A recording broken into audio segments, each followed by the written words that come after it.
मुझे पता है सर, आप मेरे गुनहगारों को कभी नहीं पकड़ पाएंगे, कभी नहीं। वो खुली हवा में सांस लेंगे और मैं तिल तिल कुटती रहूंगी और आप चुपचाप सर झुकाए मुझे देखते रहेंगे।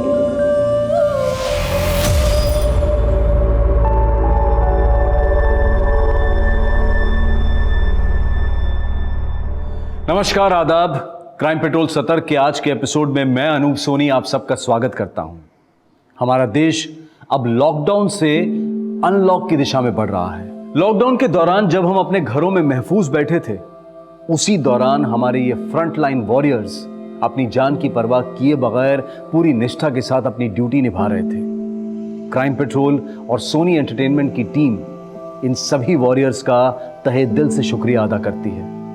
कोविड-19 के खिलाफ इस जंग में इनका योगदान अमूल्य है। लॉकडाउन के दौरान हमारी जिंदगी मानो रुक सी गई थी। जहां पूरी दुनिया कोरोना के मरीजों के आंकड़ों से परेशान थी, वहीं दूसरी तरफ एक जिंदगी ऐसी भी थी जिसे बिल्कुल एहसास भी नहीं था कि उसके आसपास क्या घट रहा है, और वो थी शांभवी। शांभवी की जिंदगी मानो पहले से ही किसी कैद में बसर हो रही थी, लेकिन शांभवी की जिंदगी हमेशा से ऐसी नहीं थी। कांग्रेस बॉबी, इस बार भी इस सेमेस्टर में 90% आए हैं। देखना अगली बार ना तेरा नाम भी इस बोर्ड पर होगा, फिर तो पार्टी देगी ना। पार्टी? पहले ये बोर्ड देख मानसी, पिछले 10 साल में सबसे हाईएस्ट मार्क किसके हैं? शांभवी चौरसिया 99.34%, 2018-19। वाह यार, तुम दोनों बहनों तो स्कॉलर हो, और तेरी बड़ी बहन ना तुझसे भी आगे है। यही तो प्रॉब्लम है, पूरी लाइफ दीदी के अचीवमेंट्स में ना मेरे एफर्ट्स तो कहीं दिखाई नहीं देते। चल आओ। क्या बोल रही है तू? कुछ नहीं, वो तो मैं ऐसे तुम्हें बताया क्यों नहीं, दीदी पीछे खड़ी है। वो तो माँ पापा का टेंशन था ना, इसलिए। पर तू क्यों इतनी टेंशन लेती है? These are just numbers। 5 साल बाद किसी को याद भी नहीं होगा कि तेरे कितने मार्क्स हैं। समझी? चले। ओ हीरोइन, क्या स्टडी करने आती है या बाल बढ़ाने आती है? विकास, तेरी गुंडागर्दी मुझ पे नहीं चलेगी, समझा? चल निकल।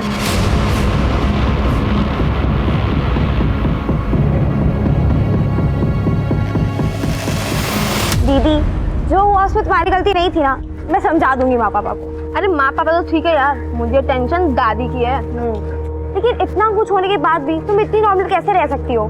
जो दादी के ताने झेल सकता है ना, वो कुछ भी झेल सकता है।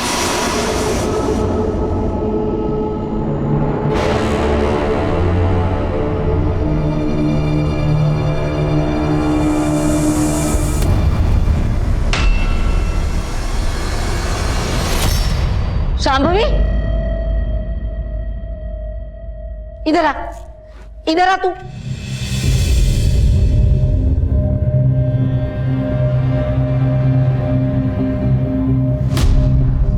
बाल काट के आ गई तू? हाँ, वो भी घर में किसी से पूछे भी ना। राजीव, आरती, इधर आओ। क्या हुआ अम्मा? हाँ माँ। कितनी बार कहा है तुमसे, लड़की जात है, उसको थोड़ा मर्यादा में रखो। देखा, आज जाके बाल कटवा के आ गई। चल जा अपने कमरे में।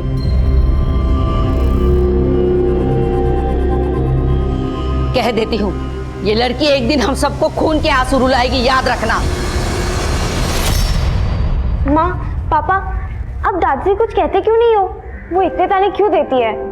बेटा, दादी की बात को दिल पे नहीं लेती। कैसे ना लगाऊं पापा, अभी से स्कूल से आए हैं, उनको जो कहना होता कह देती, लेकिन अच्छे से खाना तो खा लेने देती। नहीं बॉबी, मुझे बिल्कुल भी भूख नहीं, मैं बाद में खाऊंगी। माँ, चमन चाचा का खाना दे दो, मैं उनको दे के आती हूँ। अच्छा ठीक है, चल। पर तुमने बाल क्यों कटवा दिए? बताना तो, बाद में बताऊंगी। बॉबी, तू चल रही मेरे साथ? नहीं दीदी, मेरे सर में बहुत दर्द हो रहा है, अब जाओ। चल आराम कर।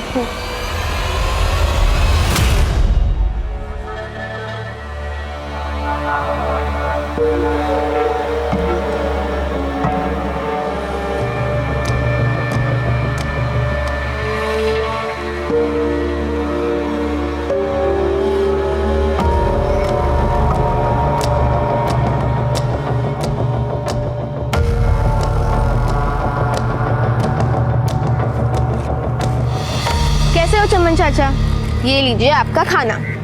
टिया रानी, कितने महीनों से खाना लाती हो, एक भी दिन ऐसा नहीं गया जिस दिन खाना ना लाई हो। भगवान खुश रखे तुम्हें। अच्छा चमन चाचा, मैं चलती हूँ, आप ख्याल रखो, ठीक है?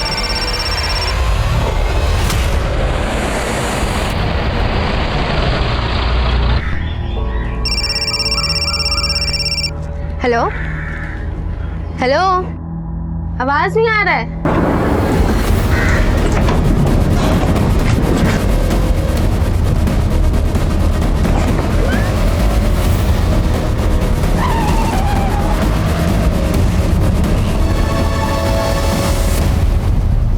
बॉबी, जा दीदी को बुला के ला। दीदी, दीदी आई नहीं अभी तक। मैं बाहर देख के आती हूँ।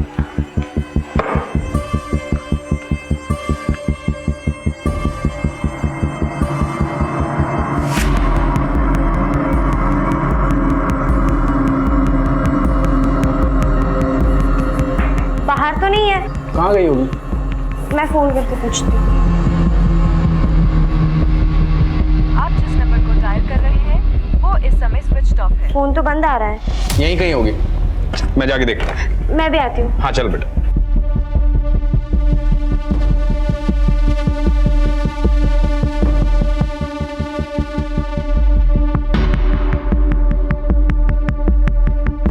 चमन, वो मेरी बेटी शांभवी आई थी क्या यहाँ? हाँ साहब, रोज की तरह खाना दिया, बढ़िया खाना था। किस तरफ गई हो? घर की तरफ।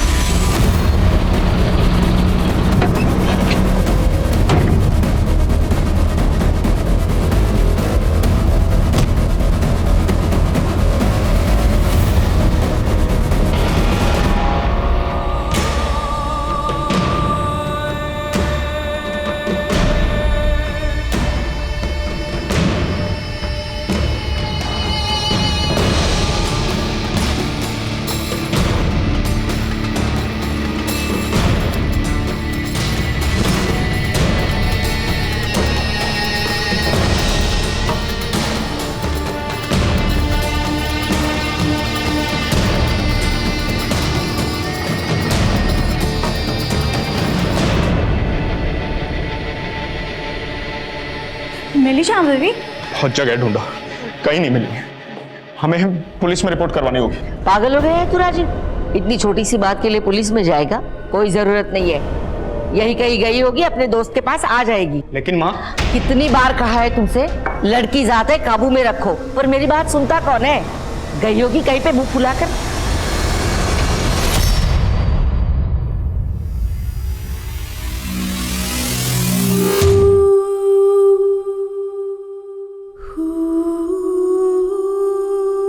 माँ प्लीज आप रोइए मत।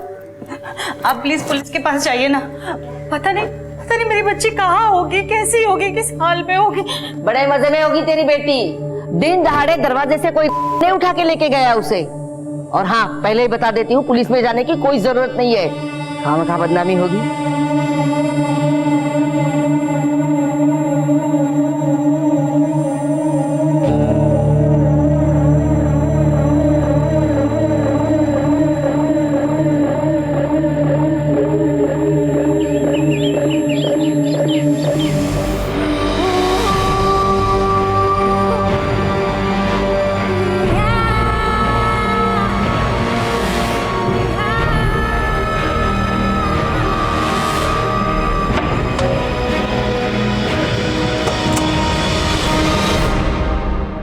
जी बोलिए। क्या ये राजीव चौरसिया का घर है? हम मैं ही राजीव चौरसिया हूँ।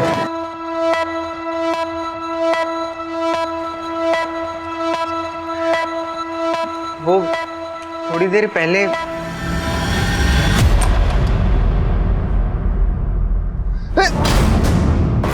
अम्मी, अम्मी,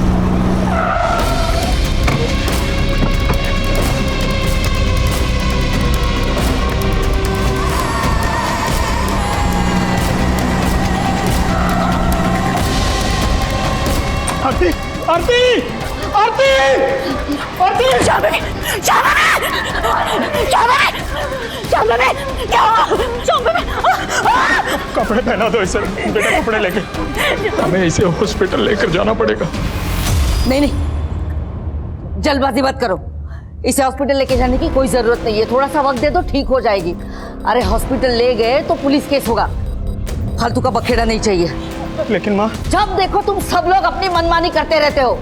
अरे इस लड़की की ये जो हालत है ना, वो तुम्हारी मनमानी का नतीजा है। अगर इस हालत में ये लड़की घर से बाहर गई तो तुम मेरा मरा हुआ मुंह देखोगे। अम्मा,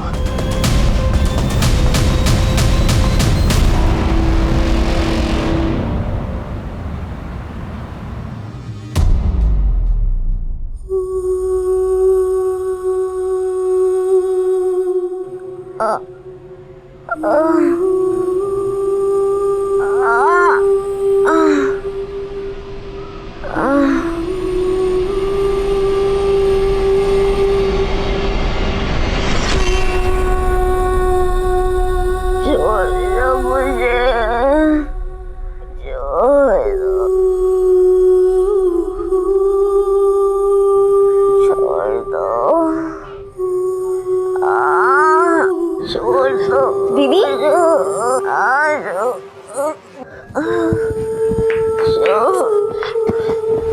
पुलिस कंप्लेन नहीं करनी है तो मत करिए, लेकिन उसको हॉस्पिटल लेकर के चलिए, बहुत खून बह रहा है उसका।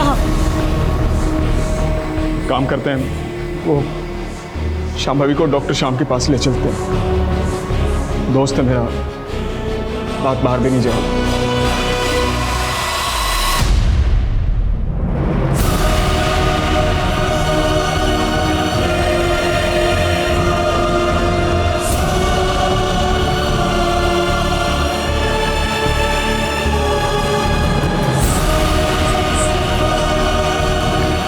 श्याम, राजीव शांभवी का गैंग रेप हुआ है।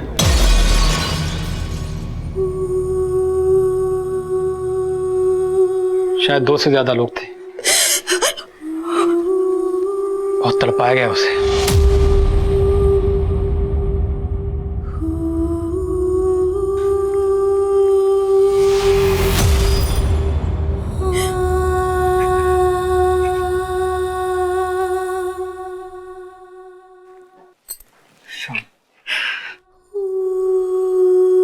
ये बात किसी को मत बताना,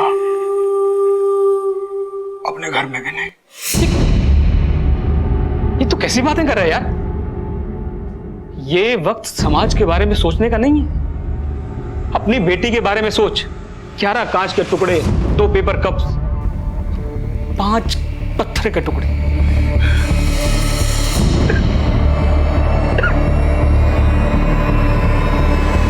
राजीव, तू और मैं अंदाजा भी नहीं लगा सकते कि किस दर्द से गुजरी होगी वो बेचारी। मैंने अपने इतने सालों के करियर में ऐसी दरिंदगी, ऐसी हैवानियत नहीं देखी। राजीव, मैं एक डॉक्टर होने के साथ साथ तेरा दोस्त भी हूं। मेरी बात मान, पुलिस स्टेशन जा, रिपोर्ट लिखा और अपने बाप होने का फर्ज निभा। आप टेंशन मत लीजिए, एफआईआर तो हो जाएगा। बस अपनी बेटी को थाने ले आई रिपोर्ट लिखाने के लिए। साहब, मेरी बेटी की हालत बहुत नाजुक है, वो यहाँ तक नहीं आ सकती। चलेगा। वैसे आपकी बेटी आपको मिली कहाँ से थी? हुमायूं नगर से एक औरत आबिदा और उसके बेटे ने मदद की। ठीक है, वो तो हम पता लगा ही लेंगे, लेकिन कुछ और डिटेल्स चाहिए होगी हमें। साहब, सब कुछ तो बता दिया आपको। हाँ, अभी तक जो आपने बताया अपने मन से बताया, लेकिन अभी जो हम सवाल पूछेंगे उसका जवाब दीजिए। अब आपने बताया कि आपकी बेटी परसों गायब हुई थी। जी। कमाल करते हैं राजीव साहब, पहले आना था ना रिपोर्ट लिखाने के लिए, इतना टाइम क्यों लगाया? साहब, बेटी का मामला है। ये पहली गलती है आपकी। अगर आप पहले आ जाते तो केस अब तक सॉल्व हो चुका होता। खैर छोड़िए, अब आगे से ध्यान रखिएगा, बात को बाहर मत जाने दीजिएगा। बाहर मतलब समझे ना, मीडिया उडिया में। जी। हाँ जी भैया, बोलिए। Anshika, I need your help. बड़ी मुश्किल से शांभवी के परिवार वालों को पुलिस में कंप्लेन करने के लिए मनाया था, लेकिन पुलिस शांभवी के बयान का इंतजार कर रही है। वो शांभवी इस हालत में है ही नहीं। इनफैक्ट उसकी हालत तो इतनी नाजुक है। अंशिका, मैं चाहता हूं कि ये केस खुलकर सामने आए ताकि पुलिस पर प्रेशर बने। भैया आप बिल्कुल फिक्र मत कीजिए, हम आपके और शांभवी के साथ हैं। Thank you Anshika. इटावा में हुए ब्रूटली गैंग रेप को 3 दिन बीत चुके हैं, लेकिन पुलिस प्रशासन अभी तक हाथ पे हाथ धरे बैठी है। पुलिस ने अभी तक उस जगह का भी पता नहीं लगाया है जहां पर विक्टिम के साथ ये घिनौना अपराध हुआ। पुलिस के इस निष्क्रियता और दमन के खिलाफ हम आवाज उठाएंगे। मीडिया के दबाव और पुलिस के आक्रोश से पुलिस प्रशासन में खलबली मच गई। इंस्पेक्टर को इस केस से हटा दिया गया और एक स्पेशल इन्वेस्टिगेटिंग टीम का गठन किया गया, जिसकी कमान शहर के एसपी आदिल खान ने खुद संभाली। आदिल खान के लिए चुनौती कड़ी थी। शहर में तनाव का माहौल था और लोगों में पुलिस के लिए अविश्वास बढ़ रहा था। शांभवी को न्याय दिलाकर लोगों के मन में पुलिस के लिए एक बार फिर से विश्वास पैदा करना ही आदिल खान का मकसद था।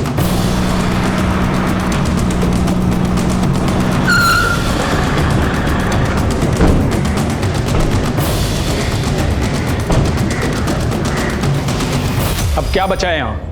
और ज्यादती करना बाकी रह गया था क्या? राजीव जी, मैं यहाँ पर आपके जख्म को खरीदने नहीं आया हूँ। यकीनन हमारे डिपार्टमेंट से कोई चूक हुई है, उसी को सुधारने आया हूँ। आपकी बेटी शांभवी को इंसाफ दिलाने आया हूँ। खुद एक बेटी का बाप हूँ, इसलिए आपकी तकलीफ को समझ सकता हूँ।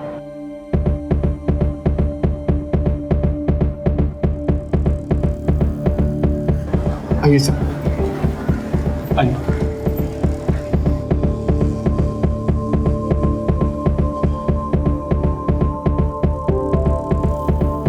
शांभवी बेटा, एसपी साहब आए हैं, तुमसे बात करना चाहते हैं।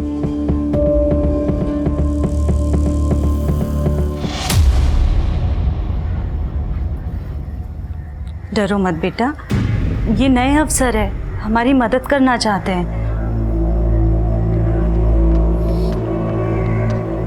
शांभवी बेटा, मुझे पता है तुम्हारे लिए आसान नहीं होगा, लेकिन बेटा उस दिन जो हुआ, क्या वो तुम एक बार फिर से बता सकती हो? शांभवी बेटा, रहने दीजिए, इट्स ओके, मैं बाद में आऊँ।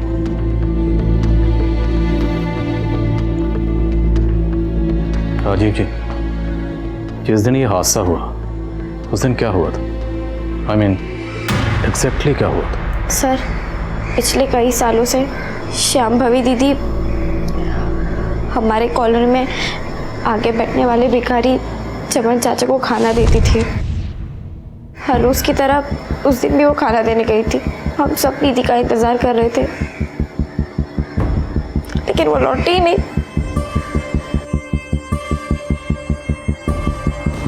हाँ साहब, वो संभवी बेटी खाना देने तो आई थी। वो किसी से बात कर रही थी फोन में, लेकिन उस दिन के बाद नहीं आई। तूने शांभवी का अपहरण होते हुए देखा था? अपहरण किसने किया साहब? वो ठीक तो है। ज्यादा नौटंकी नहीं समझे, सीधे सीधे बोल। उस दिन तुमने किसी सफेद रंग की गाड़ी को देखा था? गाड़ी तो आई थी साहब, कौन से रंग की थी वो याद नहीं। गाड़ी का नंबर? नहीं साहब। रोज यहीं बैठता है? जी साहब। चमन को खाना देने के बाद शांभवी अपने घर की तरफ गई और बीच रास्ते में किडनैप हो गई। जहाँ पे चमन बैठता है, शांभवी का घर ज़्यादा दूर नहीं है, तो मुमकिन है इसने सब कुछ देखा हो, लेकिन शायद छुपा रहा है। सर, कहीं ये भिखारी उनमें शामिल तो नहीं? नज़र रखो इस पर। और इसके मुताबिक शांभवी जब अपने घर की तरफ जा रही थी, तब वो किसी से फ़ोन पर बात कर रही थी। शांभवी के कॉल रिकॉर्ड्स निकलवा? जी सर, शांभवी उस वक्त उसकी क्लासमेट क्षमा से बात कर रही थी। क्षमा? सर, कॉल तो कनेक्ट हुआ था, लेकिन हमारी बात नहीं हो पाई थी। लेकिन मुझे याद है, जिस दिन ये सब कुछ हुआ था, स्कूल में बहुत बवाल हुआ था। क्या स्टडी करने आती है, बाल बढ़ाने आती है? आइंदा से ये बाल बढ़ाए ना, तो याद रखना। विकास, तेरी गुंडागर्दी मुझ पे नहीं चलेगी, समझा? चल निकल। चलो दीदी, जाने दो। चलो चलो चलो।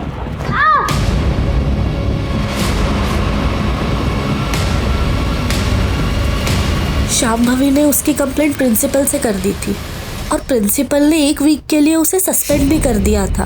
और फिर विकास ने तूने मुझे स्कूल से सस्पेंड करवाया ना, नेक्स्ट टाइम तेरे बाल नहीं काटूंगा, तेरी नाक काट लूंगा, ताकि तू किसी को चेहरा दिखाने के लायक नहीं रहेगी।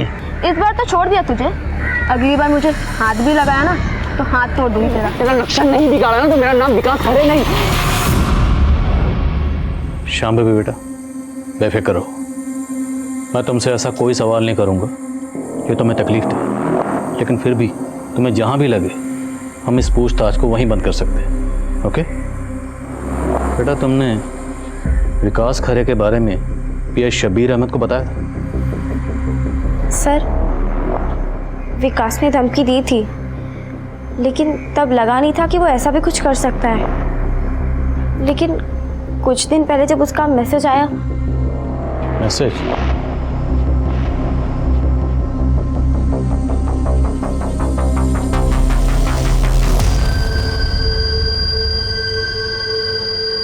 किरण सर,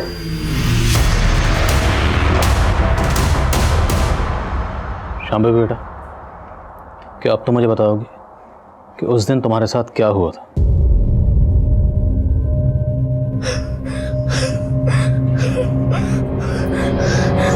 इट्स ओके बेटा, रिलैक्स रिलैक्स, कोई बात नहीं, स्ट्रेस मत लो।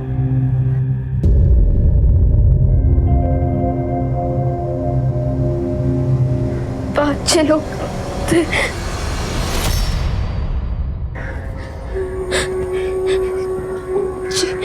जिन्होंने मेरा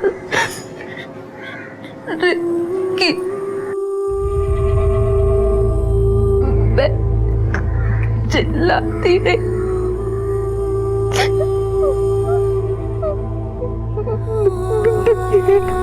भागती नहीं,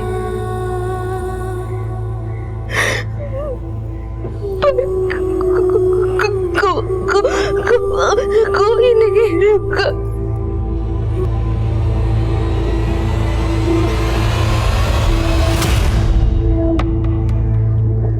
तुम मदद के लिए चिल्लाती रहे,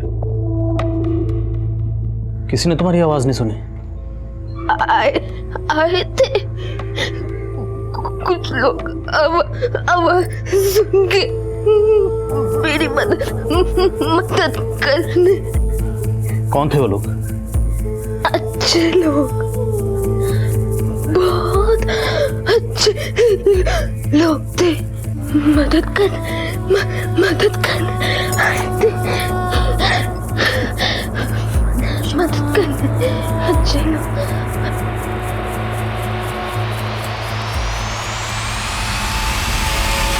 सर, शांभवी ने कहा कि बहुत सारे लोगों ने उसकी मदद की, लेकिन आबिदा के घर पे वो अकेले गई थी। अगर बहुत सारे लोगों ने उसकी मदद की थी तो अभी तक सामने क्यों नहीं आए? शायद किसी के दबाव में हो।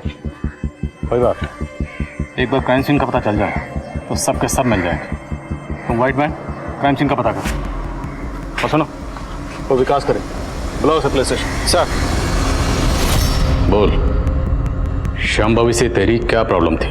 सर, टेंशन थी और मेरे और शांभवी के बीच, लेकिन मेरा उस इंसिडेंट से कोई लेना देना नहीं है सर। तो कहाँ था उस दिन? सर, मैं तो अपने घर पर ही था सर। तो मतलब तूने कुछ नहीं किया? तब तो तुझे डीएनए सैंपल देने में कोई प्रॉब्लम नहीं होगी। और वो मैसेज, शांभवी को मैसेज क्यों भेजा था? वो मैसेज सर सिर्फ मैं मौके का फायदा उठा रहा था सर। मुझे लगा उस वक्त मैं उसे धमका भी सकता हूँ और नीचा भी दिखा सकता हूँ सर। तेरी इस हरकत के लिए ना तेरा नक्शा बिगाड़ सकता हूं मैं, समझे तुम?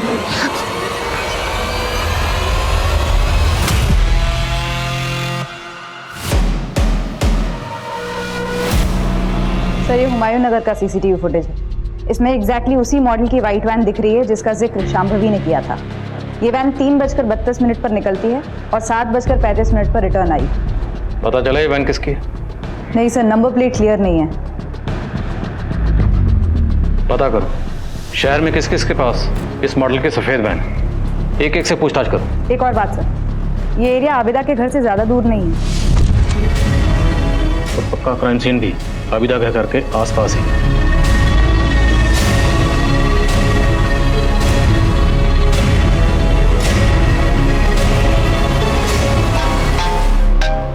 Yes Nikita, good.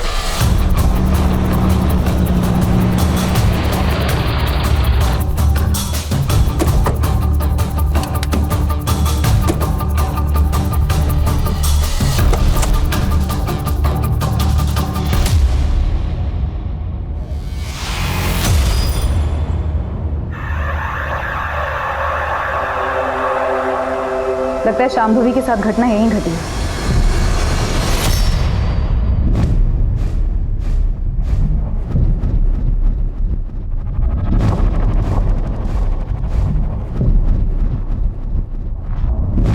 MM Catters,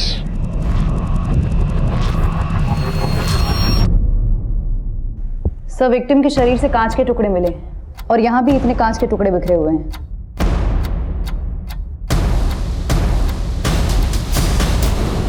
sir, bottle के बड़े कांच के टुकड़े यहां पर हैं।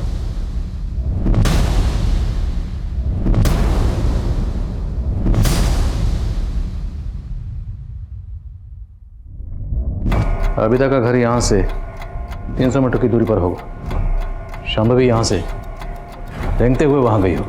लेकिन मन पर लगे घाव बहुत तकलीफदेह होते हैं। शांभवी भी इसी मानसिक यातना से जूझ रही थी। वो दर्दनाक हादसा एक सदमे की तरह से उसके दिमाग पर बार बार दस्तक दे रहा था। दूसरी तरफ एसपी आदिल खान और उनकी टीम इस केस की साजिश को समझने की कोशिश में लग गए थे। सर, क्राइम सीन के आसपास के लोगों से बात हुई लेकिन कुछ खास हाथ नहीं लगा। उस दिन वहाँ पर एक शादी थी जहाँ दिन भर डीजे बज रहा था और लोग उसी के फंक्शन में व्यस्त थे। जितने भी लोगों से बात हुई उन्होंने कहा कि डीजे की ऊंची आवाज़ के आगे किसी लड़की के चीखने चिल्लाने की आवाज़ सुनाई नहीं दी। मैम, कैटरिंग वालों से बात हुई? इनका विजिटिंग कार्ड मिला था? हाँ सर, उस शादी में केटरिंग उसी की थी। इनफैक्ट वो उस दिन वहाँ मौजूद भी था। वो कह रहा था कि उसने तकरीबन 50 लोगों को अपना विजिटिंग कार्ड दिया होगा। Auto auto auto auto auto uncle, airport चलोगे? पहले घर पे चलना, मुझे सामान उठाना, फिर एयरपोर्ट चलते हैं। चलो। मुलजिम शांभवी को उठाकर रैंडमली हुमायूं नगर नहीं लेकर गए। वो जानते थे कि शादी वाला एरिया है, इसलिए वो जानबूझकर उसे वहां लेकर गए ताकि शादी के शोरगुल में लड़की की चीखने की चिल्लाने की आवाज़ कोई नहीं सुने। अपने खबरियों को वहां एक्टिव हो। उन्हें कहो कि कुछ भी पता चले तो तुरंत इन्फॉर्म करें। सर, अपनी खबरियों से एक इम्पोर्टेंट बात पता चली। तूने तो कहा था कि तूने कुछ नहीं देखा, फिर ये फोन? सच बोल रहे हैं साहब, मैंने कुछ नहीं देखा था। मुझे तो ये भी नहीं पता ये बिटिया रानी का फ़ोन है। मुझे पड़ा मिला, उठा लिया साहब। माँ की कसम सच बोल रहा है साहब। एक सच और बोल, तेरे पास इतने पैसे कहाँ से आए?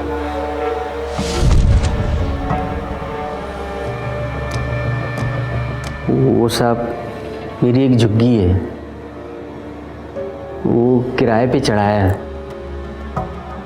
ये सब पैसा किराए का है साहब। तो ये भीख मांगना तेरी हॉबी है क्या? बस समझ लीजिए साहब, भीख मांगकर खाने की आदत पड़ गई। पुलिस को बेवकूफ समझा तूने? सीधे सीधे बोल, शांभवी के अपहरण से तेरा क्या लेना देना है? मेरा कोई लेना देना नहीं है साहब। पिछले कई सालों से वो हर दिन खाना खिलाती है मुझे। आप चाहो तो साहब ये सारे पैसे आप ले लीजिए, मैं खुशी खुशी दे दूंगा साहब। बस आपसे एक विनती है, उसके गुनाहगारों को सजा दिलवा दीजिए साहब, यही विनती है।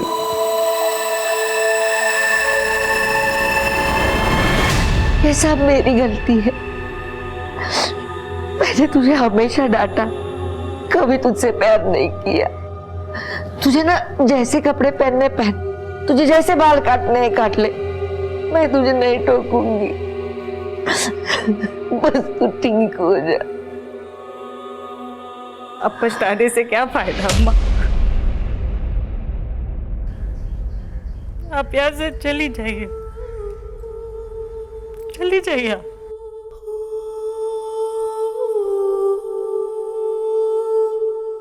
सर, डंप डेटा से कुछ भी ठोस हाथ नहीं लगा है। उस एरिया में कई टावर्स होने की वजह से हमें ऐसे बहुत सारे नंबर्स मिले जो उस दिन वहाँ मौजूद थे, लेकिन विकास खरे का फोन उस एरिया में एक्टिव नहीं था। हो सकता है वो अपना फोन घर पे छोड़ के गया। फॉरेंसिक से कोई अपडेट? जी सर, क्राइम सीन से मिले बॉटल के टुकड़े और विक्टिम के बॉडी से मिले कांच के टुकड़े मैच हो गए। फॉरेंसिक ने क्राइम सीन से जो कपड़े उठाए थे उससे भी डीएनए एक्सट्रैक्ट कर लिया है। नेक्स्ट वीक तक ये रिपोर्ट भी आ जाएगी कि विक्टिम की बॉडी से मिले डीएनए और कपड़ों से मिले डीएनए मैच होते हैं या नहीं। अगर हम अपनी तहकीकात का रुख उल्टा कर दें तो? मतलब sir? I mean other way round. अभी तक हम विक्टिम से बाकी लोगों के डॉट्स जोड़ रहे हैं। अगर हम इसका उल्टा करें, डंप डाटा में जितने भी लोगों के नंबर मिले उनके प्रोफाइल चेक करें, उसमें ये चेक करें कि उनमें से वो लोग कौन हैं जिनका विक्टिम शांभवी से कोई ना कोई कनेक्शन है। चांस लेकर देख सकते हैं सर। एमएम कैटर से कोई अपडेट? हाँ सर, 7 ऐसे लोगों को पता चला है जो उस दिन शादी में वहाँ मौजूद थे और जिन्होंने एमएम केटरर्स को बाद में कांटेक्ट किया अपने यहाँ किसी फंक्शन के लिए। नजर रखो, कुछ भी अटपटा लगे उठा लो। सर सर गुटके से कुछ ज़्यादा पता नहीं चला, लेकिन अपने खबरियों ने बताया कि जिस कार का यूज रेप केस में हुआ था वैसे ही कार का पता चला है।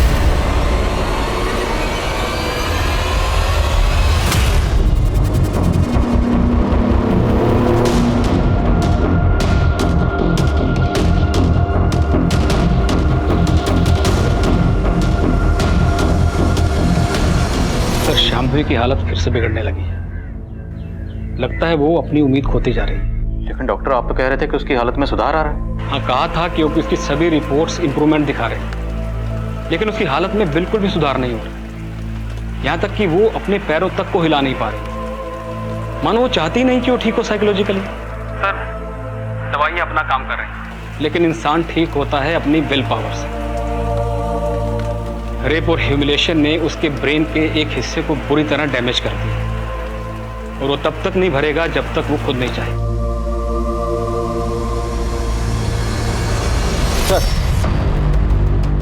सर उस व्हाइट कार की डिटेल्स आरटीओ से आ गई है। वो कार पहले फैज शेख नाम पे रजिस्टर्ड थी, लेकिन फैज अभी दुबई चला गया।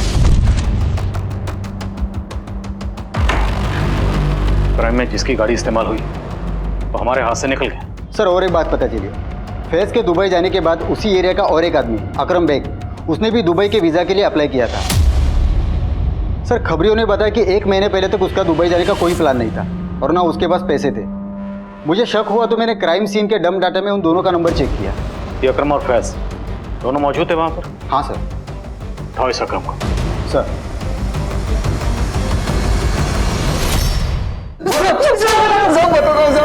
सब लड़की के साथ कुछ नहीं किया, मैं तो सिर्फ वहां पे मौजूद था और सब शादी का खाना खाकर लौट रहा था। ए क्या कर रहे हो? हाँ क्या रुक, ए क्या हो रहा है? क्या हाँ क्या हो रहा है? हाँ डरो मत दोस्त है। अरे अकरम, सब सिर्फ मजे ले रहे, तू भी ले ले, मुंह बंद रखना है। क्या अभी ठीक है, नहीं करना है मत करना, इट्स फाइन, बस मुंह बंद करने का क्या लेगा वो बता ना खाली। और तुमने दुबई का टिकट ले लिया? जी सर। और कौन कौन शामिल था? नाम बोल सकते? सब मैं किसी का नाम नहीं जानता हूँ, सिर्फ फैज को जानता हूँ सब। नाम से नहीं जानता लेकिन शक्ल तो पहचानता होगा ना। वहाँ पे जो लोग शामिल थे उनको पहचान तो पाएगा ना? जी सर। जिन 7 लोगों की लिस्ट बनी थी जिनके घर में फंक्शन था, सबकी फोटो दिखाओ।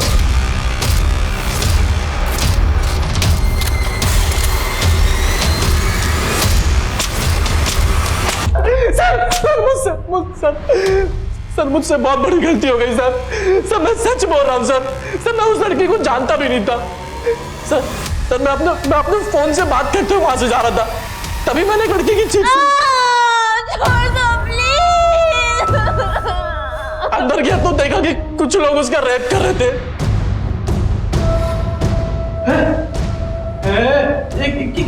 क्या चल रहा? अबे तू क्यों डर रहा है? फ्री का माल है, तू भी मजे ले ले। चल। सर मेरे से पहले भी हुआ 4-5 लोग थे और मेरे बाद 10-12 लोग और आए सर। नाम बोल, नाम बोल, कौन कौन थे? नाम जुमी, इफ्तिखार, नौमान और आजर। वो बारात में आए हुए दूल्हे के चाचा इम्तियाज भी थे सर। तो बारात में आए बाराती बन के और रेप होता देखकर रेपिस्ट बन गए। दो अच्छे से।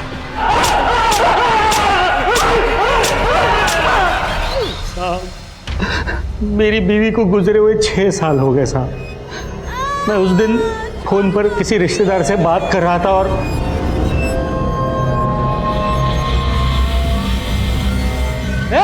ए लोनो, क्या हो रहा है? हाँ चाचा शांत शांत हो जाओ। ये लड़की कौन है? हाँ क्या कर रहे हो तुम लोग इसके साथ? चाचा हल्ला क्यों मचा रहे हो आप? ये लड़की अपनी मर्जी से आई है चाचा, आई है कि नहीं? आपको जो करना कर लो ना। देखो चाचा, देखो चाचा, आप ना खाली अपना मुंह बंद रखिए। लड़के को किडनैप किसने किया था? साहब हमको नहीं पता साहब, हम लोग तो वहाँ लड़की की चीख सुनकर ही पहुंचे थे साहब।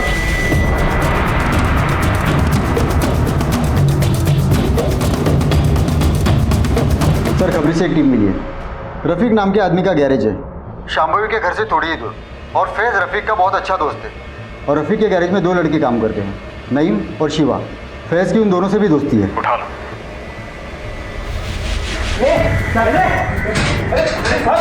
अरे साहब क्या हुआ?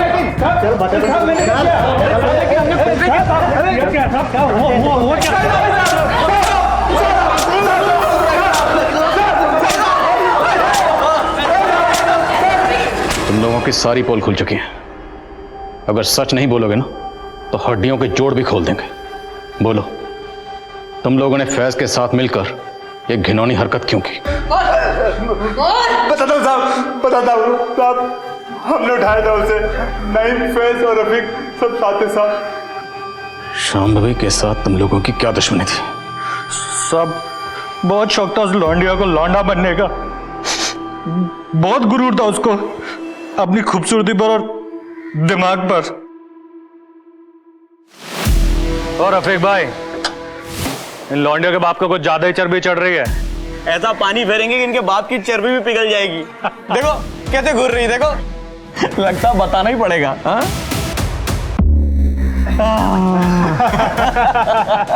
हो गई ठंडी। मेरी बात सुनो, घर चलते, जाने दो, छोड़ो।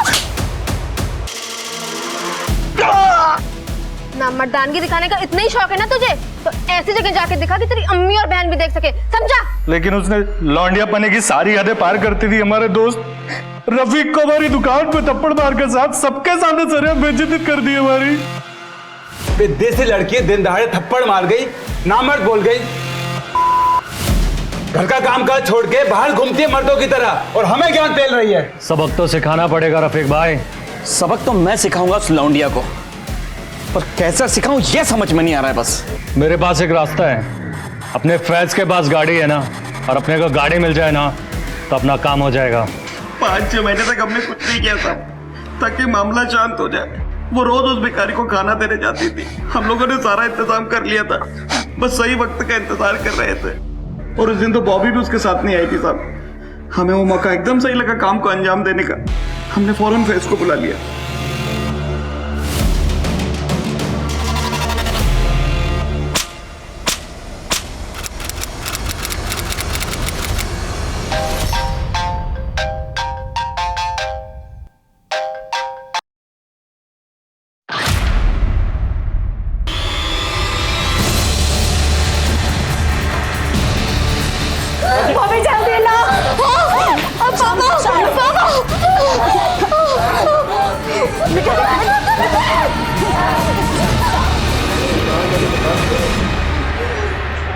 शांभवी, शांभवी बेटा, शांभवी, शांभवी। डॉक्टर, डॉक्टर देखिए ना, ये कुछ बोल नहीं रही है। देखिए, देखिए ना इसको क्या हो गया। शांभवी, शांभवी, शांभवी, शांभवी बेटा, शांभवी।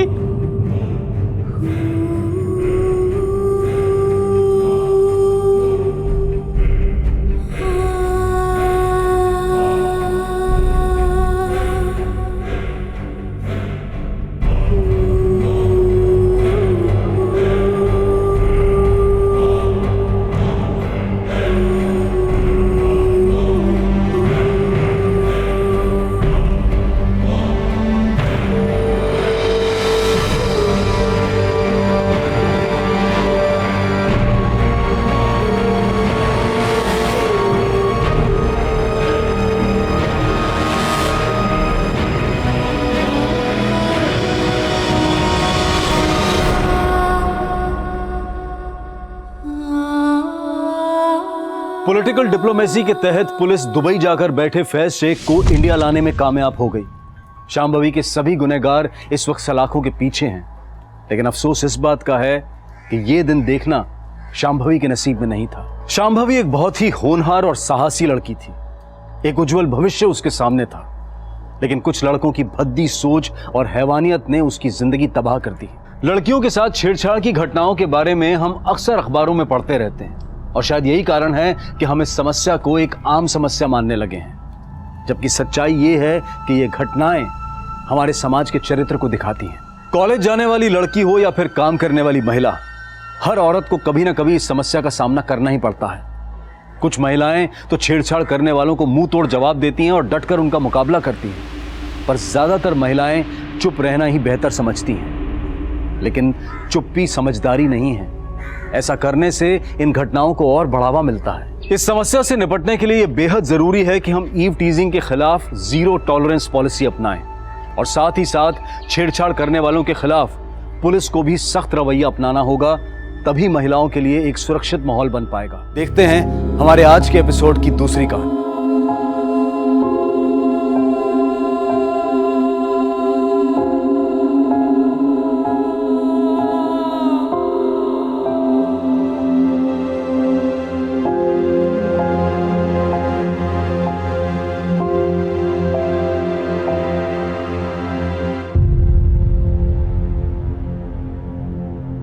नमस्कार, आदाब।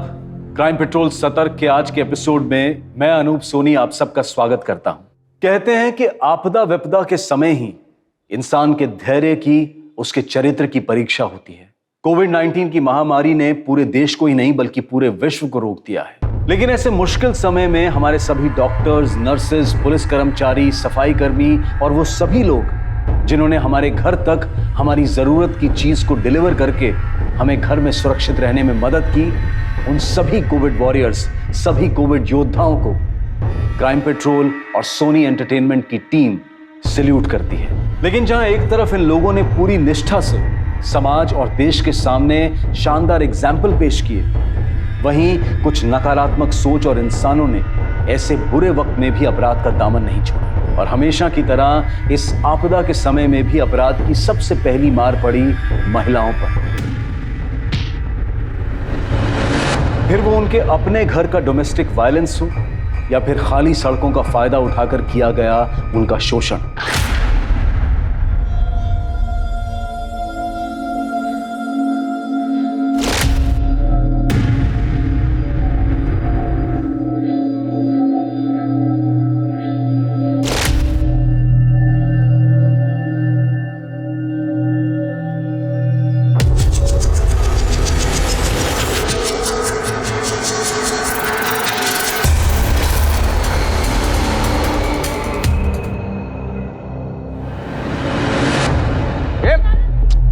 कुछ जाऊंगा मैं अभी। अरे देवा, काय करता तुम्हें?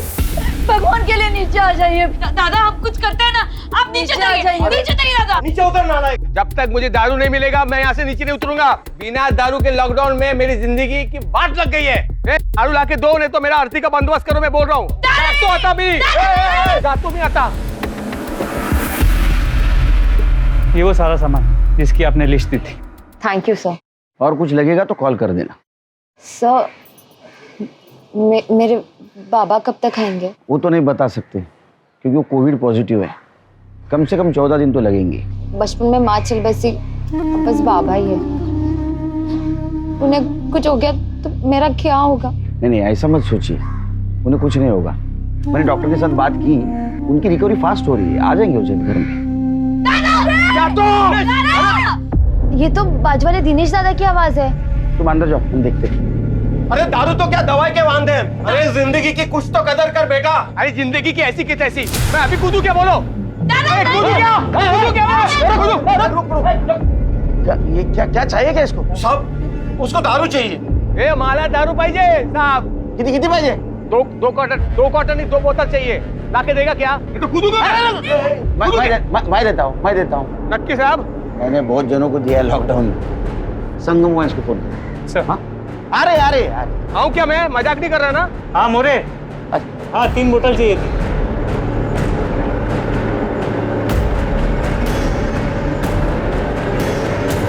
थैंक यू साहब, थैंक यू।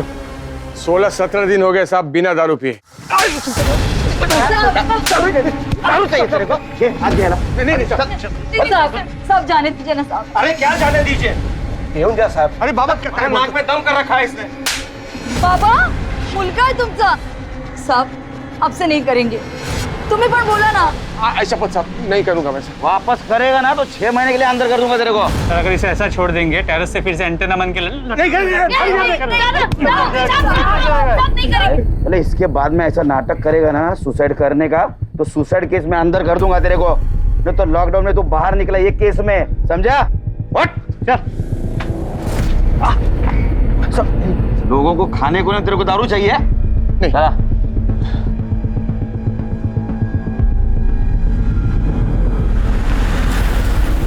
अरे देवा देवा।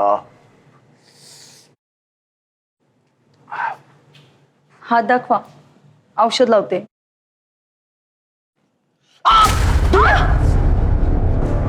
दादा दारू बैन है लॉकडाउन में, उसमें बहनी की क्या गलती है? तुम सब औरतों की गलती है। इसकी हाय लग गई मेरी दारू को। अब तू कह रहे क्या इसकी वकील बन रही है? अपने घर बार छोड़ के पति छोड़ के यहाँ बैठी है फुकट में, लच्ची छाड़ रही है। तू परेशान कर दिया है।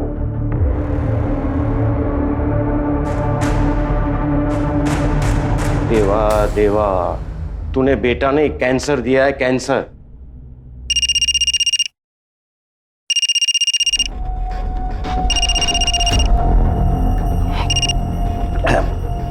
परमेश्वर दादा, उधारी वाला पैसा नहीं देता तब मानुस कैसा होता है रे? जैसे ही लॉकडाउन खुलता है मैं देता हूं ना। वो दिन में मेरा पैसा वापस करा। नहीं तो तू जानता है मैं हिसाब में कितना पक्का हूं। अपने हिसाब से पैसा वसूल करना जानता हूं मैं।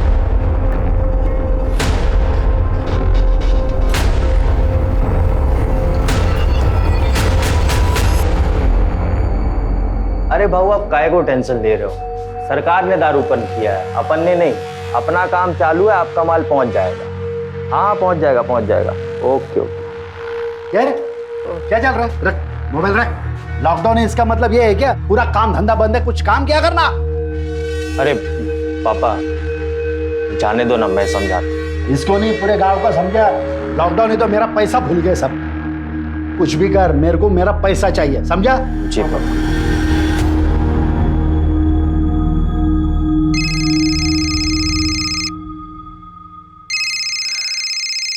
सुनील, सुनील कैसा है तुम्हें? तेरे को पड़ी है? हाँ, इधर सब काम मुझे ही करना पड़ता है, झाड़ू पोछा, और तू उधर मस्त अपने मायके में ऐश कर रही है। हाँ, अरे खुद को बीबी बोलती है ना मेरी। इस पे मेरी क्या गलती? ये कोरोना लॉकडाउन की वजह से मैं यहाँ अटक गई ना। ये देख तू जल्दी नहीं आई ना तो मैं दूसरी शादी कर लूंगा। सुनील क्या बोल रहे हैं आप? पागल हो गए क्या?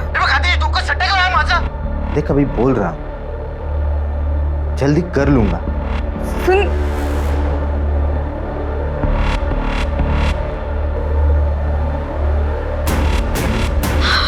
ठीक हो?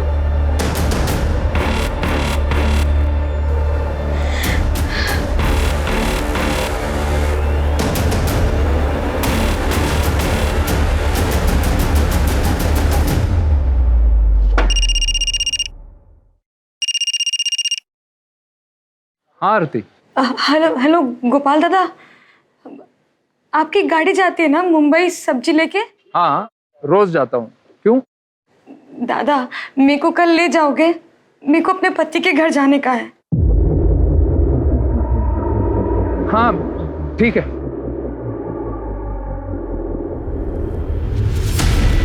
क्या गोपाल मान गया?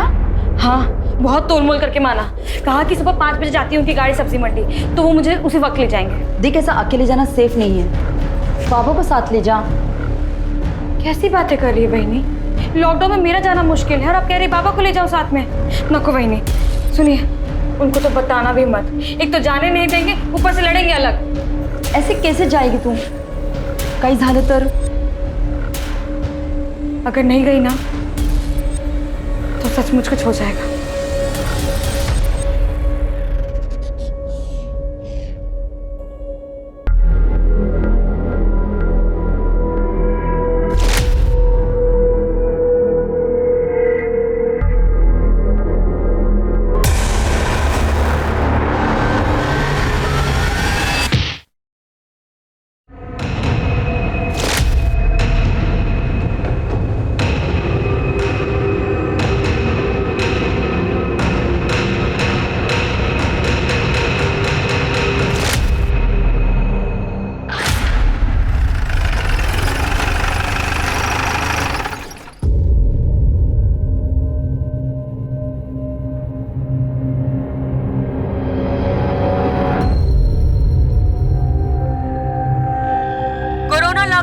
सबसे बुरा असर हुआ है दिहाड़ी और प्रवासी मजदूरों पर। अब ना उनके पास काम है और ना ही वो वापस अपने घर जा सकते हैं।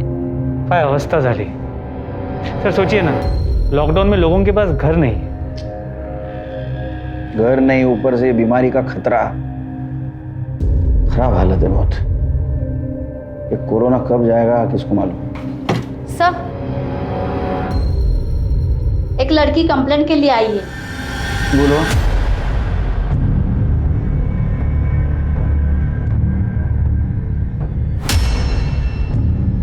आप?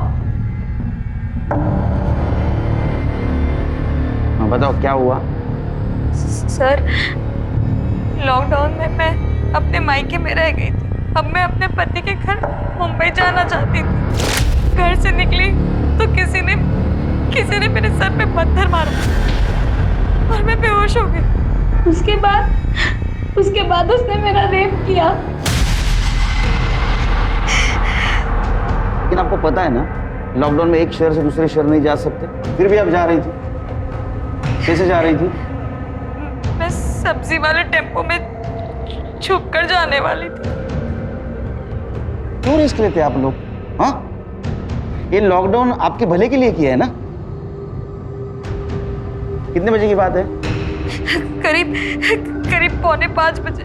सर उस वक्त तो गश्त लगी हुई थी, कोई बाहर नहीं था। हो सकता पहले से किसी को पता हो। आप मुंबई जाने वाले किस किस को पता था?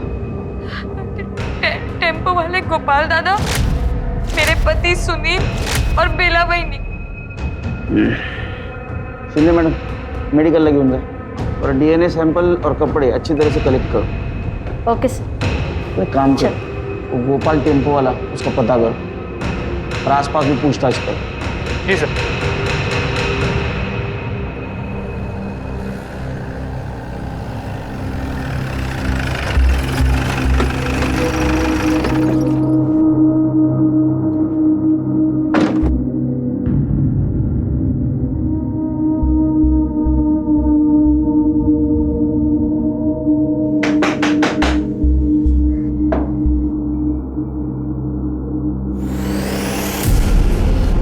आरती, ये क्या हुआ तुम्हें? तुम तो सुनील के घर गई थी ना? वही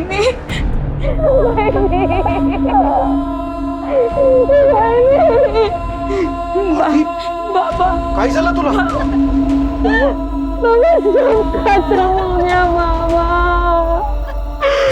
सब खत्म हो गया बाबा।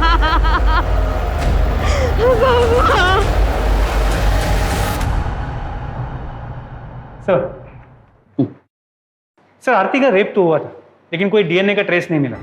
कॉन्डम यूज किया गया था और सर उसके सर पे गहरी चोट भी थी, जैसा उसने हमें बताया था। प्रताप, ये रेप सवेरे 4:45 बजे हुआ, लेकिन हमारे पेट्रोलिंग टीम को वहां कुछ नहीं मिला। हो सकता है ये रेप प्रीप्लान्ड हो। सर वो कैसे? ये सवेरे 5 बजे, वो भी लॉकडाउन में, कोई खिस्से में कॉन्डोम लेके घूमेगा क्या? कौन हो, इसका कनेक्शन मुझे गोपाल से जरूर लगता है। उस गोपाल को बुला। सर।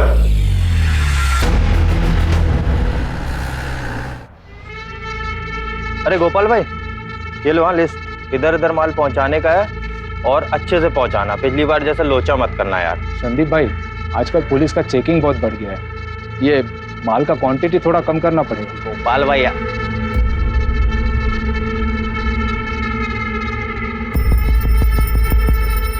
कसम से हाँ, ऊपर वाले ने एक नंबर बनाया है इसको। एक दिन ना इसका एटीट्यूड तोड़ने का बाबा। वो भाई, मेरे को जल्दी निकलने का है, शाम को पुलिस का चेकअप बढ़ जाता है। चलो अच्छा, चले बाबा। देखना हाँ, संभाल के गिरे नहीं। ये गाड़ी आ रही है, अंदर गोपाल भाई जल्दी। अरे जल्दी लाओ, जल्दी पकड़ पकड़ पकड़, रख बंद कर। रोक।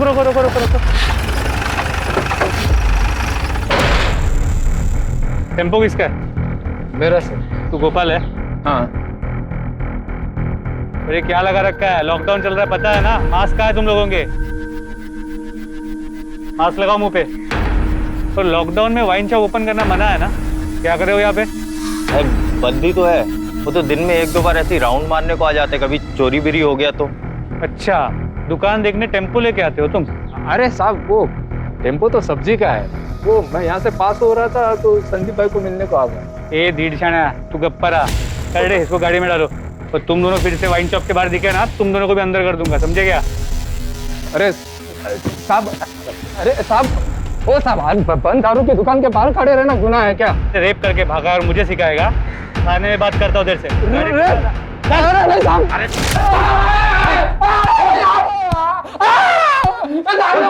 जब तक सच नहीं बताएगा मार खाता रहेगा। मार। चल उठ उठ उठ। ए मास्क पहन, मास्क पहन। साहब किसका रेप? मुझे कुछ नहीं पता है साहब। आरती के साथ वो अपने पति के घर जा रही थी, उस मौके का फायदा उठा के रेप किया ना तूने उसके साथ? नहीं साहब, क्या कह रहे हैं आप? आरती तो मेरे बहन जैसे है साहब, मैंने कुछ नहीं किया, किसी और ने क्या होगा? चुप। आरती सर मास्क। आरती उसके पति के पास जाने वाली थी, ये सिर्फ उसके पति को, उसके वहिनी को और तेरे को पता था। तो उसका रेप तो उसका पति और वहिनी नहीं कर सकते ना? तूने किया ना उसके साथ रेप? सर मेरे अलावा वो अमर और संदीप भी जानते थे साहब, मैंने खुद बोला था उनको साहब। साला इस कोरोना की ना ऐसा कुंडली मार के बैठा है ना, लाइफ में भी और धंधे में भी सब कुछ चौपट कर दिया। चलो मैं चलता है, सुबह जल्दी जाने का। अच्छा गोपाल बाबा, कल ध्यान से माल की डिलीवरी देने का है, भूलना नहीं। हाँ हाँ याद है। वैसे भी अभी ड्राइवर से ज्यादा डिलीवरी बॉय बन गया है मैं।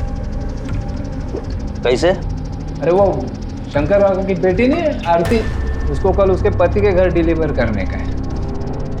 अब भैया भैया बोल के मेरे को मना तो लिया, लेकिन अगर पुलिस ने पकड़ लिया ना तो वो तो छूट जाएगी, मेरे को बराबर बांबू देगी पुलिस।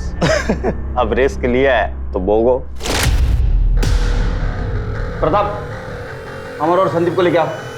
सर अगर ये झूठ निकला ना, इतना मारूंगा तेरे को, जिंदगी भर पछताएगा।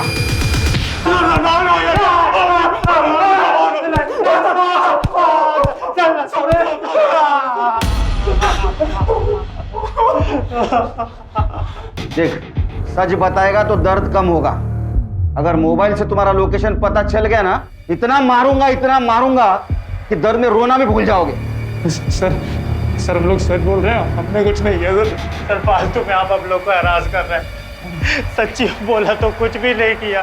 हैरेसमेंट तो अभी शुरू हुई बेटे, जब हैरेस करूंगा ना पतली निकलेगी, समझा? जब तक ये सच नहीं बोलते तब तक मार दो इसको करड़े। Sir sir sir sir sir sir सच बोल रहे सर। इन दोनों के कॉल डिटेल्स निकालो, अगर इनके खिलाफ कोई सबूत नहीं मिला तो ऐसे छोड़ना पड़ेगा। जी सर। और वो आरती का पति सुनील, उसको लेके आओ। सर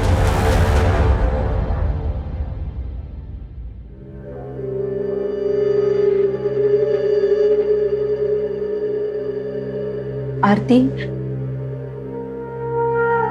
कुछ तो खा ली, कब तक भूखी रहेगी? भाई भी अब तो बस मर जाने को जी करता है।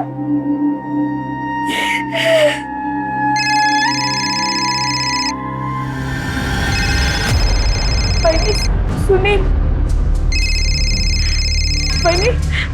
भाई अगर इसको पता चल गया ना कि मेरे साथ क्या हुआ, ये मुझे छोड़ देंगे। भाई रुक, मैं बात करती हूँ। ला। हाँ सुनील। आरती है तिकड़े? हाँ, वो बाथरूम में है। क्यों? वो तो आने वाली थी ना आज। अरे ऐसे कैसे आएगी? बीमारी फैली है, लॉकडाउन है, और अकेली जवान लड़की को ऐसे कैसे भेज दे? तो क्या हुआ? उसको कोई जान से मार देगा? मार देना तो अच्छा ही होगा। कौन से मुहूर्त पे शादी करवा दी मेरी? क्या हुआ भाई ने? क्या बोला सुनील ने? अब वो मेरे साथ नहीं रहेंगे ना, वो मुझे छोड़ देंगे ना। सही किया उसने, तेरे जैसी लड़की को छोड़ देना चाहिए, पूरे खानदान की नाक कटा दी तुमने।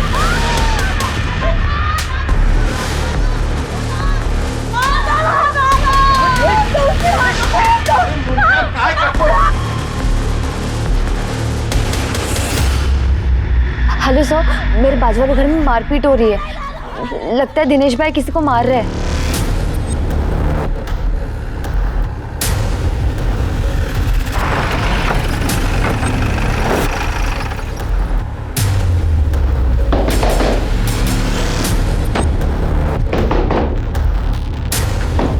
कहाँ तुम्हारा बेटा? सर उन्हें बचा लीजिए।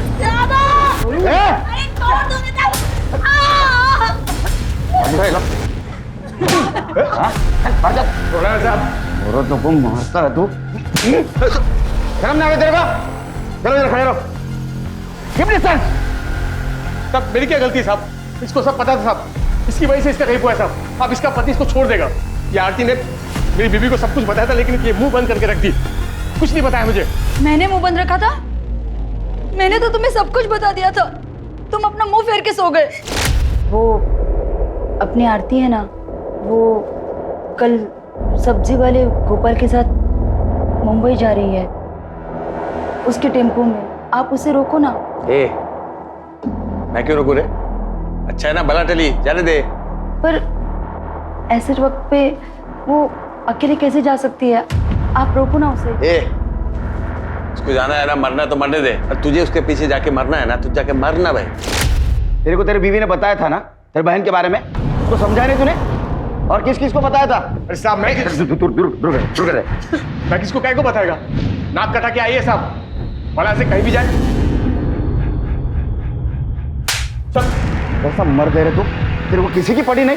बीवी को मारता है, बहन को मारता है। तू चल, तू पुलिस स्टेशन चलेगा। क्यों चला पुलिस स्टेशन? वहां तेरे को सिखाता हूँ पति और भाई का फर्ज। चल क्यों चलेगा? चल।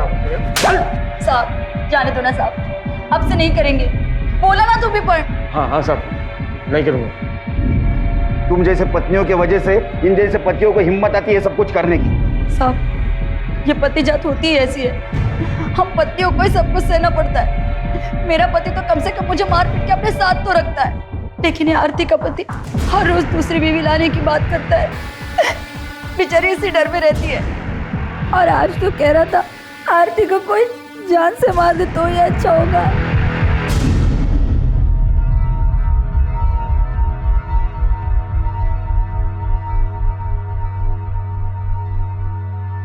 सर, संदीप और अमर की मोबाइल लोकेशन डिटेल्स आ गई।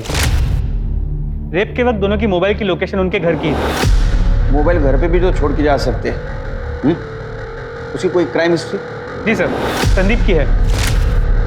कुछ साल पहले उसके गर्लफ्रेंड ने उस पर रेप का चार्ज लगाया, लेकिन बाद में केस वापस ले लिया। वैसे भी लड़कियों को डराने धमकाने से वो केस वापस ले लेती है। और वैसे ये संदीप डेढ़ शाना बनता है। पता करो मामला क्या था? जी सर। सर,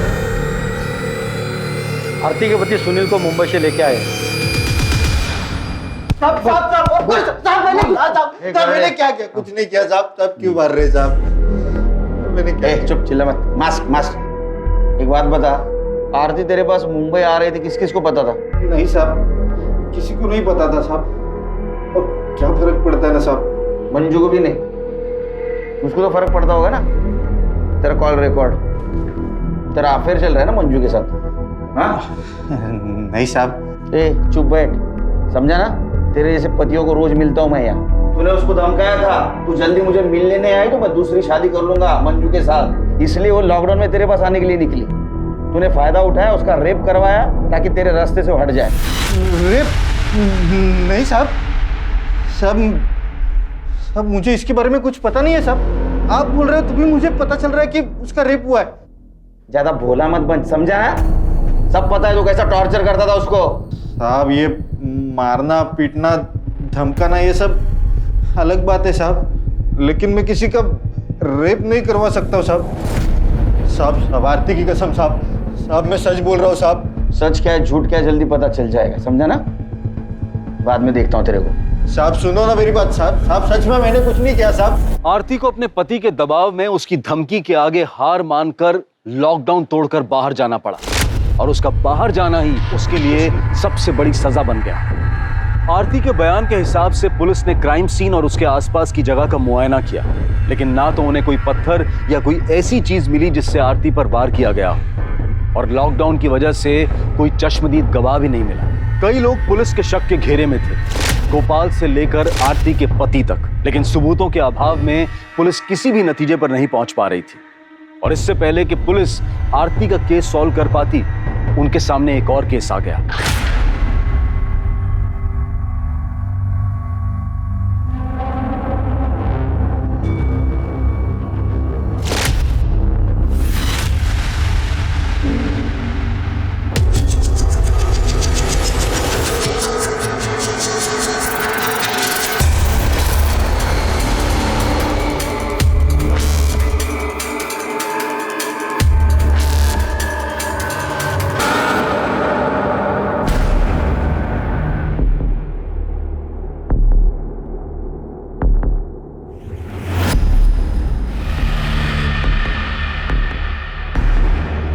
ओ मैडम, आप बीच रास्ते पे क्या कर रहे हैं? आपको पता नहीं लॉकडाउन चल रहा है।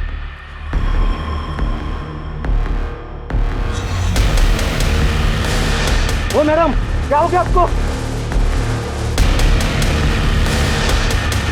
हॅलो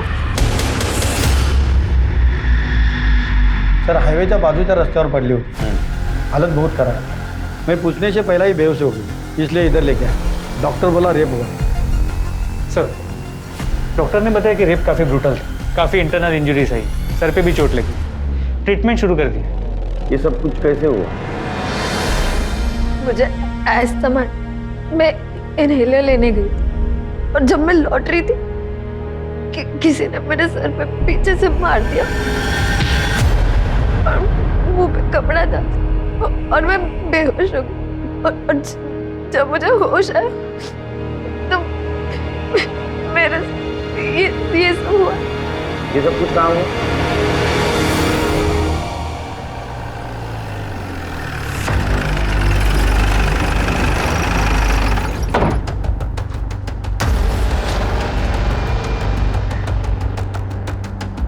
प्रताप, कविता के बॉडी पे सीमेंट्स तो नहीं मिले।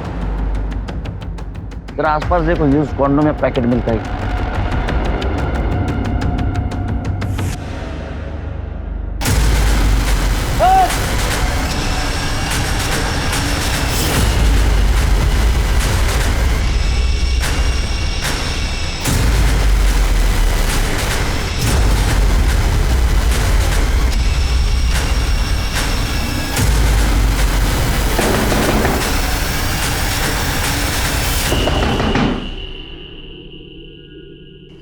जी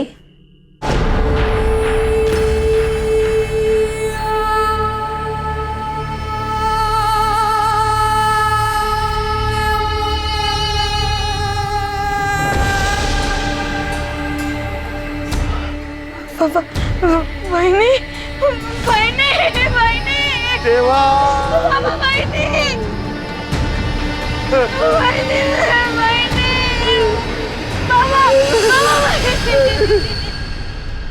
प्रताप, सर पे गहरी चोट है, खून भी बहुत बहा। अब मैं फॉरेंसिक टीम को बोलूं, पूरा एरिया छानना है, कुछ ना कुछ जरूर मिलेगा। सर,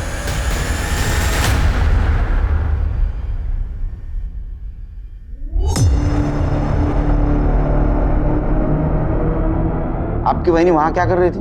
पता नहीं सर, मैंने बहनी को 1 घंटे पहले देखा था, वो कपड़े सुखा रही थी। मैं खुद से ही इतना परेशान थी कि मैंने ध्यान ही नहीं दिया। आप क्या कर रहे थे? साहब, टीवी देख रहा था, वो सीएम साहब का भाषण था ना वायरस पे। इम्पोर्टेंट है ना वो भी। पतिदेव, तू क्या कर रहा था? मी झोपलो होतो साहब, ना काम आहे ना दारू का बंदोबस्त आहे साहब। काय करणार माणूस? मास्क पहन। Sorry sir. आपके घर के बहू को किसी ने बाहर लाके मार दिया, आपको पता भी नहीं? लॉकडाउन में भी इतने बिजी हो? सर, पता नहीं हमारे घर को किसकी नजर लग गई।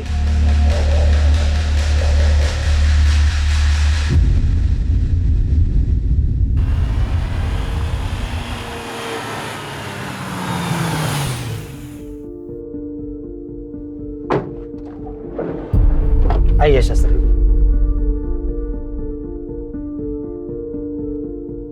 मनोहर जी, आपकी किस्मत बहुत अच्छी है, आपको नया जन्म मिला है। इस बीमारी ने मेरा सब कुछ छीन लिया है, मेरी नौकरी, मेरे पैसे, बेटी की इज्जत भी।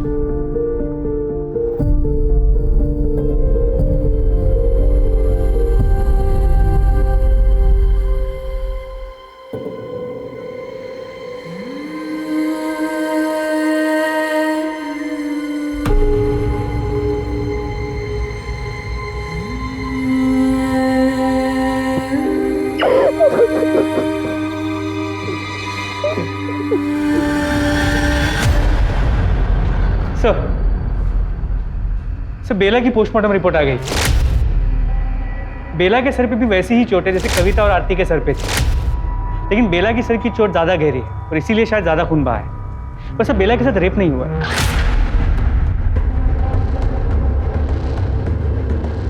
प्रताप, आरती और कविता इन दोनों के सर पे चोट थी और दोनों के साथ रेप हुआ है। बेला, इसके सर पे चोट आई सिर्फ, इसके साथ रेप नहीं हुआ। शायद रेप होने से पहले वो मर गई और रेपिस्ट डर के भाग गया। हमारे सामने 3 विक्टिम है, तीनों के सर पे सेम जगह चोट थी और दोनों के साथ रेप हुआ। और बेला के साथ रेप नहीं हुआ। मुझे लगता है ये सीरियल रेपिस्ट का काम है। कविता का मेडिकल रिपोर्ट आया? जी सर, कविता के केस में एक अजीब बात पता चली। रेप के वक्त कॉन्डम की जगह पॉलीथीन जैसी किसी चीज का इस्तेमाल किया गया था।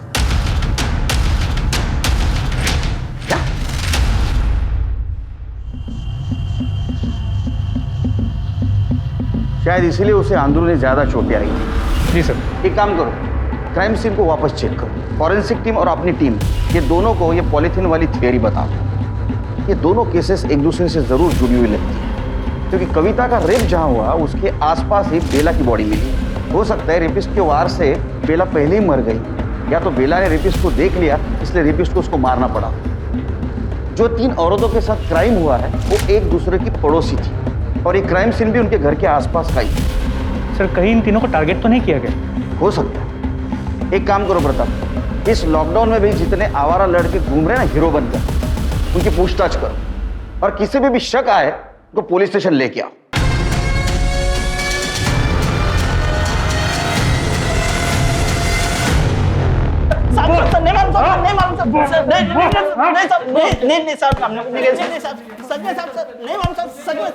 कुछ बताया?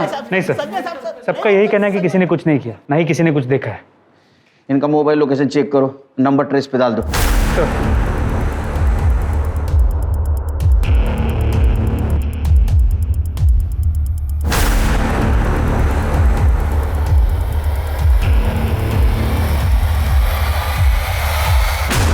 सर, जहाँ कविता का रेप हुआ था वहाँ से हमें पॉलीथीन का टुकड़ा मिला।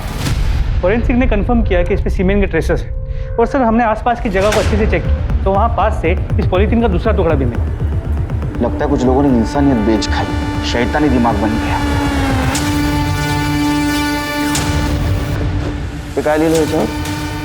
पैशन 62 मालाड वेस्ट में जाके चेक करो। सर फेटू दे, त्याला चांगलं सोलून काढतो।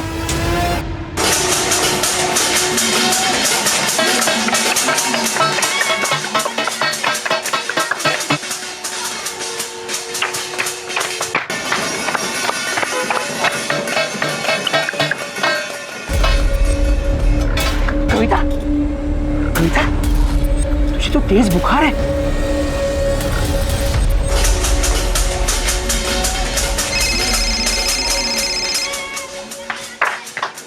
हाँ बोलो।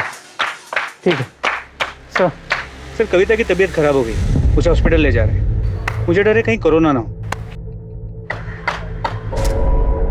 मेरे दिमाग में आइडिया है। एक काम करो, मीडिया में खबर फैला दो कि जिस लड़की के साथ रेप हुआ था वो कोरोना पॉजिटिव निकली। ये न्यूज़ इस तरह फैलनी चाहिए कि ये बात उस रेपिस्ट तक जानी चाहिए और उसे लगना चाहिए कि वो लड़की कविता ही है। और सारे हॉस्पिटल और कोविड टेस्ट सेंटर में इन्फॉर्म कर दो कि अगर कोई खुद होके टेस्ट करने आए कोरोना की तो हमें इन्फॉर्म कर दो। तो सुपर आइडिया। इस बीमारी से तो बड़े बड़े क्रिमिनल्स भी डरते हैं। बहुत होगा इन लोगों का नाटक। लॉकडाउन का बहुत फायदा उठाया इन्होंने। इनका मास्क तो उतरना ही चाहिए। लड़की के साथ बहुत ही बेरहमी से रेप किया गया और अभी हमें खबर मिली है वो लड़की कोविड पॉजिटिव है।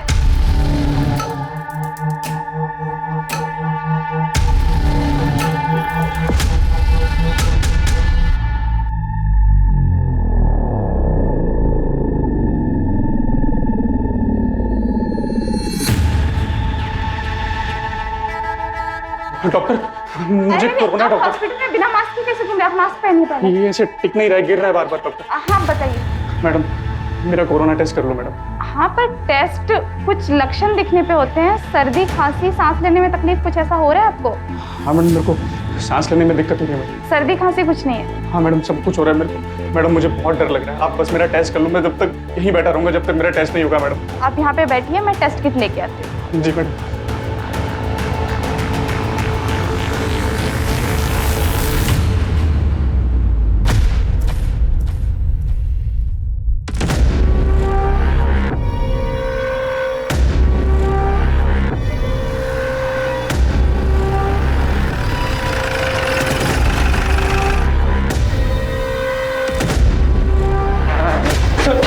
अरे सर डर गया ना कोरोना से? डर गया ना?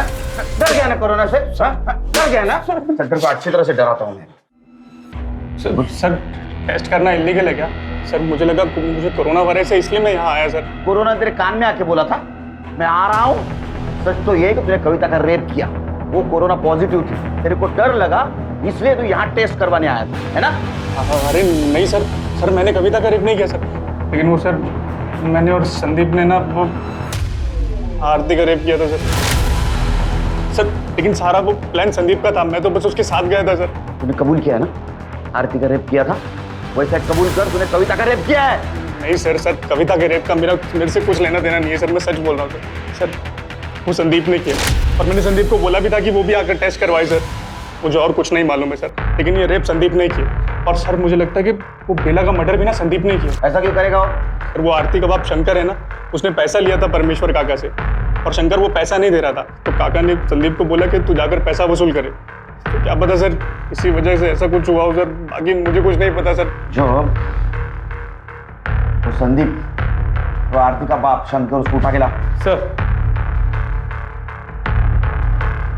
हो सर घेतले होते मी पैसे, परमेश्वर दादा से मैं पैसे लेते रहता, धंधे में तो लेन देन लगा रहता है। पर साहब मैंने उसे कहा था कि जैसे ही लॉकडाउन खत्म होता है मैं उसके सारे पैसे लौटा दूं, पर मुझे ये नहीं मालूम था कि वो इतने गिरे हुए निकलेंगे।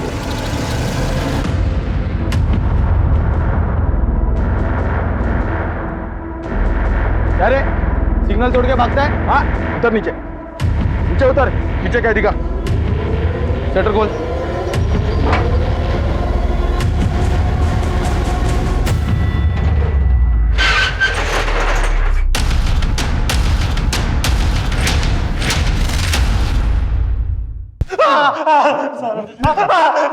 पता चला लगने पे कैसा दर्द होता है? सर मैं सच बोल रहा हूँ सर, कुछ नहीं किया। देख तेरे दोस्त अमर ने कबूल किया है कि तुम दोनों ने मिलकर आरती का रेप किया था। तूने कविता का रेप किया ना, अभी उसको कोरोना हुआ है और तुझको भी होगा और तेरे से मेरे को कोरोना होगा। दिमाग खराब हो गया क्या तेरा? ये देख के साले कुछ भी बोलेगा। अरे भाई मैं बकवास नहीं कर रहा हूँ, हमने आरती का रेप किया था ना, आरती कविता की पड़ोसन है, तूने उसका रेप किया तो उसके पीछे था मेरे को। ज्यादा बकवास करेगा ना जान से मार दूंगा। कर अपना काम। सर गलती हो गई सर, बहुत बड़ी गलती हो गई सर। तीन बार गलती। पहले आरती का रेप, बाद में कविता का रेप, उसके बाद में बेला का मर्डर। अरे तेरे गलतियों की सजा की लिस्ट कितनी लंबे होते जा रहे, पता तेरे को?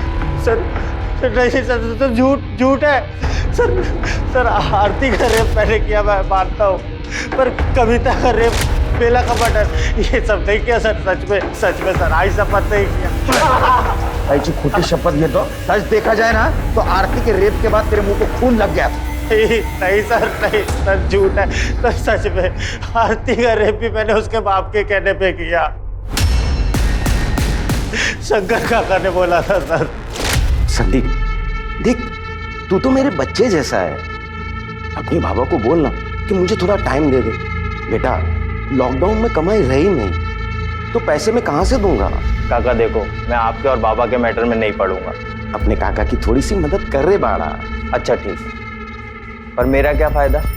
देख, मेरी बेटी आरती कल गोपाल के टेम्पो से अपने पति के घर जा रही, फिर अगले दिन मैं और अमन कुछ जगह पहले से ही पहुंच गए थे जहाँ आरती आने वाली थी।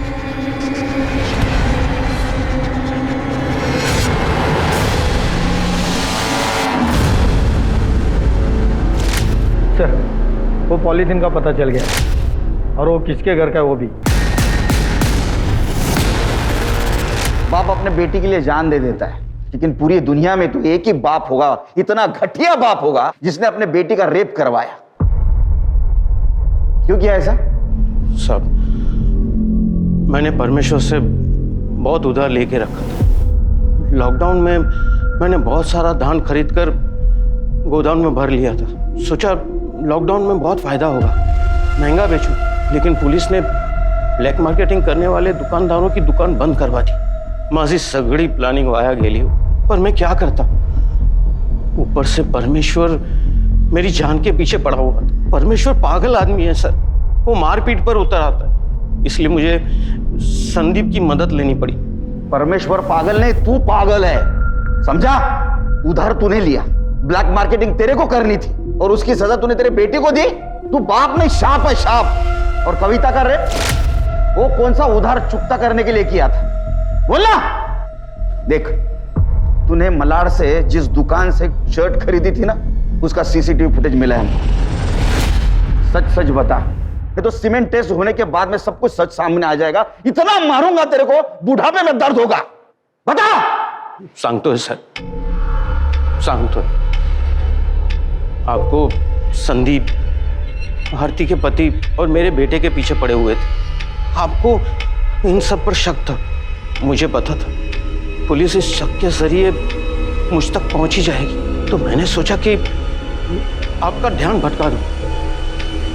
उसी दिन मैंने कविता को अकेले सड़क पर देखा, तो मुझे अचानक सीरियल रेपिस्ट का ख्याल आया। मैंने कहीं पढ़ा था, इसलिए मैंने कविता का रेप वैसे ही किया जैसे आरती का हुआ था, ताकि पुलिस को लगे कि कोई सीरियल रेपिस्ट है और घर वालों का रेप से कोई कनेक्शन नहीं। कॉन्डोम लेने का टाइम नहीं था, तो ये पॉलीथीन। मातारिया, तेरे को शर्म नहीं आती? हाँ? और वो कविता का रेप करते हुए बेला ने देखा, इसलिए तूने बेला को मार दिया।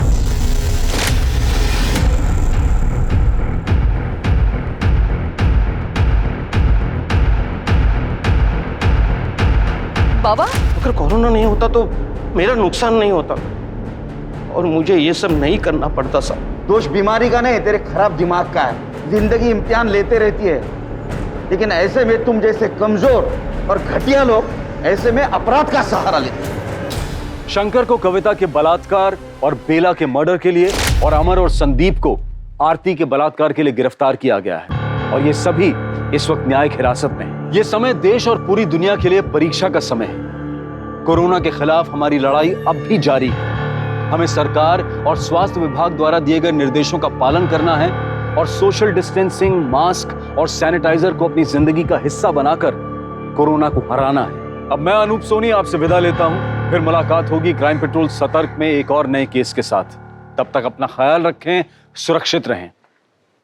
जय हिंद। क्राइम पेट्रोल्स के और भी दिलचस्प कहानी देखने के लिए हमारे चैनल को सब्सक्राइब करें और बेल आइकॉन दबाना न भूलें।